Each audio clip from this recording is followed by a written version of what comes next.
قرآن کہہ رہا ہے ان تجتنبوا کبائر ما تنہون عنہ نکفر عنکم سیئاتکم، اگر تم ان کبیرہ گناہوں کو چھوڑ دو جو ہم نے حرام قرار دیے ہیں، اللہ فرماتے ہیں ہم تمہاری چھوٹی موٹی خطاؤں کو معاف کر دیں گے، کبیرہ گناہوں کو. سمجھ میں آ رہی ہے نا بات؟ یہ قرآن کی واضح نص ہے، واضح الفاظ ہیں. اللہ ان چھوٹی اور پیچیدہ باتوں پر ناراض نہیں ہوتے، اللہ تعالیٰ ناراض ہوتے ہیں کبائر کے ارتکاب پر. کبیرہ گناہ کیا ہے؟ جن کو قرآن حدیث نے کھول کھول کے بیان کیا. فرض نماز جان بوجھ کر قضا کر دینا یہ کبیرہ گناہ ہے، مسلمان کو قتل کر دینا یہ کبیرہ گناہ ہے، باپ اور ماں کو ناراض کرنا، ان کی نافرمانی کرنا، ان کا دل دکھانا یہ کبیرہ گناہ ہے، رشتہ داری کو توڑنا، خونی رشتوں کو، بھائی اور بہن کے رشتے ٹوٹتے آج ہمارے معاشرے میں کوئی جوڑنے والا نہیں ہے، یہ کبیرہ گناہ ہے. وراثت کے مال کو کھا جانا، باپ کا انتقال ہوا بہن کی وراثت غصب کر گیا، چھوٹے نامعلوم بچوں کی وراثت پی گیا، یہ کبیرہ گناہ ہے.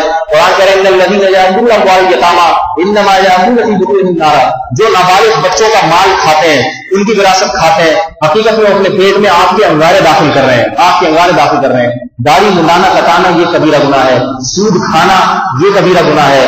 اور میرے بھائی مسلمان کو آپ نے کسی جرم میں عیب میں مبتلا دیکھا، وہ چھپ کے کوئی گناہ کر رہا ہے، اس کے اس گناہ کو لوگوں کے سامنے ظاہر کر دینا یہ کامل درجے کی غیبت ہے اور کبیرہ گناہ ہے. اس کے راز کو فاش کر دینا، چغلی لگا کے گھروں کو آپس میں لڑوانا، مسلمانوں کو آپس میں لڑوانا، تنظیموں کو آپس میں لڑوانا، چغل خور کے بارے میں کیسی شدید وعیدیں قرآن میں، یہ کبیرہ گناہ ہے. رمضان کا روزہ جان بوجھ کر قضا کر دینا یہ کبیرہ گناہ ہے.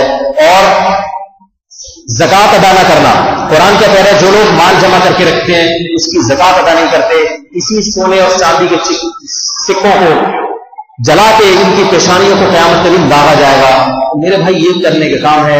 اپنے پڑوس میں، اپنے اڑوس پڑوس میں بھوکے اور ننگوں کا خیال نہ کرنا یہ وہ کبیرہ گناہ ہے جن سے قرآن ہمیں روک رہا ہے. اگر میرا خیال ہے ہم ان مسائل کی طرف اپنی توجہ دینا شروع کر دیں اور ان کو جو ہے نا ان کی اصلاح کے لیے اس کی کوشش میں لگ جائیں اور جس عالم پر اعتماد و مسئلہ اس سے پوچھ لیا کریں، میرا خیال ہے ہمارے اختلافات ختم ہو جائیں گے. کیا خیال ہے؟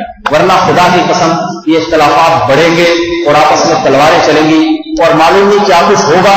میں اگر کوئی صاحب میری مجلس میں اس وقت اہل علم میں سے بیٹھے ہوئے ہیں، میں اس قابل تو نہیں کہ اہل علم کو میں نصیحت کروں، ہم تو چھوٹے لوگ ہیں، لیکن اگر کوئی مولوی صاحب بیٹھے ہوئے ہیں، کوئی اہل علم بیٹھے ہوئے ہیں، کوئی داعی بیٹھا ہوا ہے، تو اسے بھی میں یہ گزارش کروں گا خدا کے لیے آپ سے اگر کوئی اس قسم کے مسائل میں الجھنا بھی چاہے تو اس کو اس قسم کی نصیحتیں کر کے ان مسائل سے ہٹا دیا کریں اور مزید بحث میں الجھایا نہ کریں.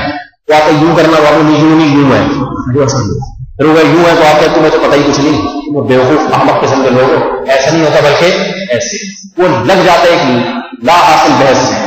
اللہ تعالیٰ ہمیں اس فرقواریت کی لعنت سے نجات عطا فرمائے. تو میں کہہ رہا تھا کہ دین پر آنا چاہتا ہے، شیطان پھر انہیں ان غیر ضروری مسائل میں الجھا کے اس کے دین کو برباد کرتا ہے. اسے پتا ہے اس نے زنا کو چھوڑ دیا ہے، اس نے شراب کو چھوڑ دیا ہے، نمازی بن گیا ہے، اب اسے فرقواریت کی آگ میں الجھاؤ.